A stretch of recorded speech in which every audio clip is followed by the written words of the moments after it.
Hey guys, how's it going? Bill Wick here. I wanted to share a little bit about comparing yourself to other people and the power of taking what we can use and leaving the rest. I noticed that a lot of people, and what I used to do as well, is if I find something that I'm interested in, for example, let's talk about religious dogma for a second, or dogma period.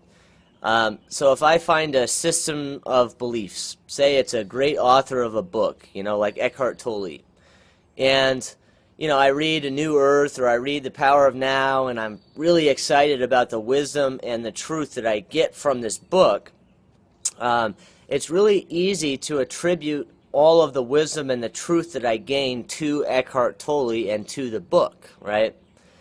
When in actuality, the book elicits the wisdom that resonates inside of me. The book has no wisdom in and of itself. In fact, if you were to pass out the book to people that weren't interested in, the type of truths that are in the book, it's like, the person would not receive this wisdom or this insight because that's not what they're looking for.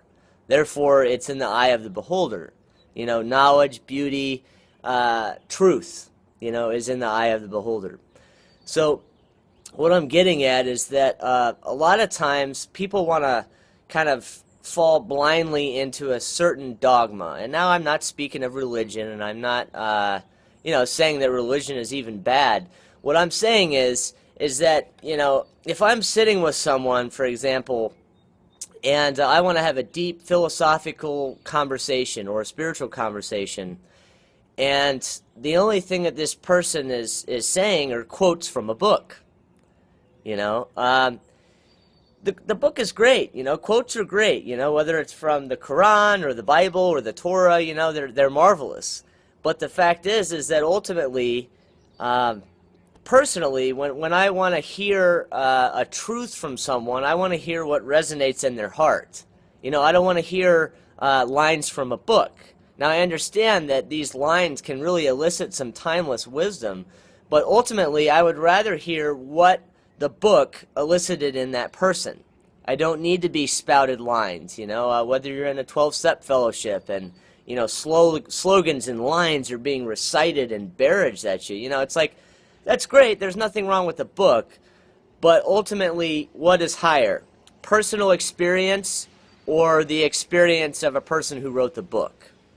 For me, when I read a book, a sacred book, or even just a good novel, it elicits a truth inside of me, and that's what I'm looking for. I'm not necessarily looking for the content in a book. So a lot of times, I used to seek validation from people. I would look around to see what's right and wrong.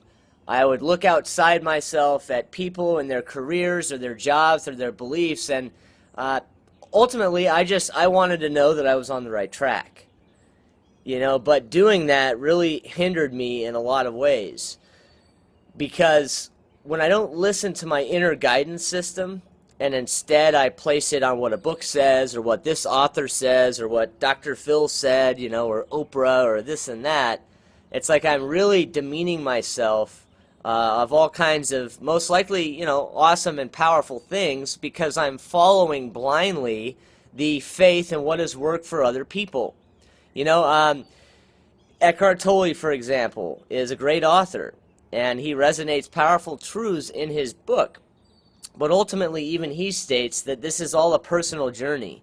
I mean, there's 6.5 billion of us, and every one of us is going to have our own system of beliefs, our own experiences, and our own vibrational frequencies of energy that we are embodying, which in turn attract things into our life. Because as we all know, our minds are essentially like giant magnets. When we resonate on a certain frequency, we draw those things into our life. An example would be if I'm thinking joyous thoughts today, right? And I'm looking for joy. So in my mind, my filter is going to draw in experiences. The universe is going to pull in experiences to validate my belief that today I'm going to find joy, right? So, I may see, a butterfly fly in front of my car. It may be a beautiful, beautiful butterfly, and I choose to feel joy, because I see that butterfly. Did the universe bring me the butterfly so that I could experience the joy? Probably not, but maybe. Most likely the butterfly was already there, but because I have this filter that I'm looking for a positive experience, I can take what is completely neutral and meaningless, the butterfly, and I can allow it to empower me, and I can allow a lot of things to empower me. We can also allow things to disempower us and victimize us.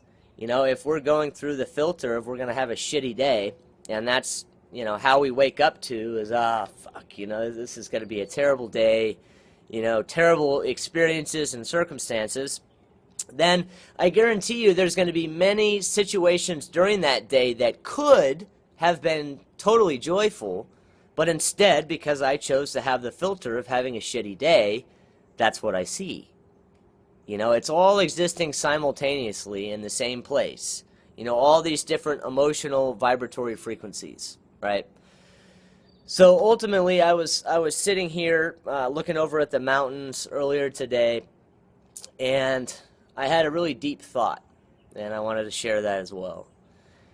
And this thought was that ultimately, as human beings, we are going through this journey of life, and the sole goal of this journey is happiness.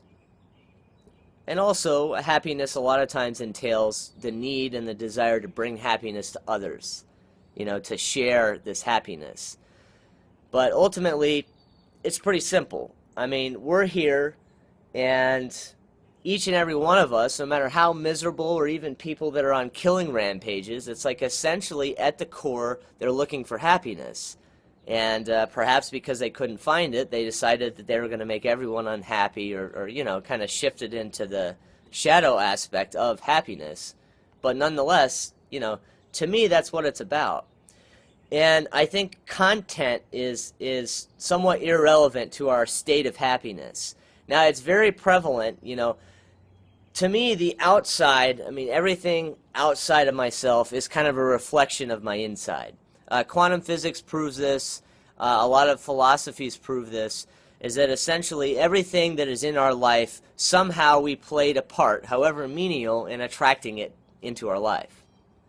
And perspective can do some pretty amazing things. So I want to share about the concept of momentum when it comes to emotion and energy. So let's throw in an example. Say that I've generated a lot of negative things in my life, and I want to do a 180, right? Let's say that, there's this guy, Joe Smith. He's tired of living the way he's been living. His mind is constantly negative. It's constantly seeing the negative side. And so he's drawn in all of these shit storms of negativity and chaos in relationships, financially, you name it, all of these different things. This scarcity mindset where he's dodging bullets from the world has come into his life. And let's say that there's a lot of momentum of this negativity in Joe Smith's life. So how would we shift that? How would Joe actually be able to make a change? Well, I think it would be difficult to make a 180 right away, but what he could do is he could begin to generate some positive momentum by shifting his mind towards something that he is grateful for. A gratitude list, for example. Thinking about what he does have will slow down the train wreck a little bit so that he may be able to get clarity. But ultimately, today, what I'm really interested in seeing is positive momentum in my life and in others' lives. I see it in a lot of my friends and my family. Because I have this filter that I've adopted for a while now, I'm beginning to see a lot of positive changes happen in people's lives. The negative is there, and I see it from time to time, but it's not what I really choose to focus on because it doesn't empower me. It disempowers me. Is it me running away from negativity? Absolutely not. In this planet, there's people being raped and killed right now. Do I have to take a road trip and go witness these murders and kind of get sucked into it and go into the political turmoil that's in the world right now to not be ignorant? Or perhaps is it ignorant to dwell on those things that I can do nothing about that just bring me nothing but pain? So for me today, it's not that I choose to focus on the positive, it's that I am positive. And because of that, things reflect in my life that are positive. I can be negative, but who I am as a person today is positive. And I like to say that most people in my life essentially are positive people. And those that are negative, I have love and compassion for. I don't judge them. And I try to be there for them because God knows I've been an extremely negative person in my life and still can be from time to time.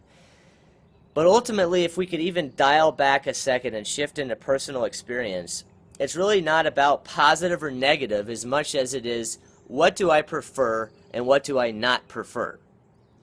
You know, something that I don't prefer is something that I don't prefer. It's not negative, it's not evil, it's not dark, it's not bad, it's neutral. And when we can have neutrality on things that we don't prefer, when things that we do prefer come in, we can assign an empowering meaning, meaning we can be excited about things that we prefer, and when in our life we begin to manifest this through hard work, through dedication, through focusing on our way of being as we go throughout the day, through surrounding ourselves with positive people, and just continuing to soak in knowledge and find out what matters to you in this universe, what is really important at the core. And for me, I find that it's more of an inner journey, and the external journey are the blessings that come from all kinds of different circumstances. But most likely, if you're happy, then you're doing something right. If you're not happy, you're not doing anything wrong. There's just a lot of things that you don't prefer that you might want to look at and kind of shift in a different direction by first identifying them, accepting them, and not judging yourself, and just moving forward into some passions and some things that you do enjoy. You know, even if it's just on the side after work, if you find something you like and you move into the emotion, it's not about what you're doing, it's who you're being. When you move into the positive momentum of something you enjoy, it's going to clear a lot of blocks and it's going to bring more of that into your life. So this was a little bit of a scatterbrained rant, but I hadn't made a video in a while, so I hope this made sense, and I will talk to you guys later. Love you.